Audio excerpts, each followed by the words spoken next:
Friends என்னைக்காவது யோசிச்சிருக்கீங்களா? எதனால வந்து உங்களால பிரேயர் பண்ண முடியல? எதனால வந்து பைபிள் படிக்க முடியல?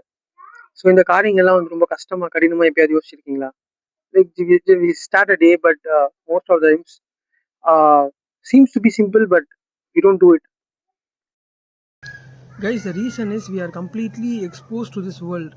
பாவமான உலகத்தில் நம்ம எக்ஸ்போஸ் ஆகிருக்கோம். For example what we see through the media, இந்த ட்ராமாலேயோ இல்லைனா ஏதாவது சீரீஸ்லையோ நம்ம பார்க்குறதுலாம் பார்த்தீங்கன்னா உலக பிரகாரமான காரியங்கள். அதில் என்ன காட்டுறாங்க? They show envy, they show jealousy, they show gossiping about people, they show violence. So all this things are there in our mind. So இதில் பார்த்தீங்கன்னா நம்மளோட பிரெயினில் it is wired with the worldly things. So இந்த காரியத்தினால தான் நம்மளால் ஜெபிக்கவும் முடியல, வேதம் வாசிக்கவும் முடியல.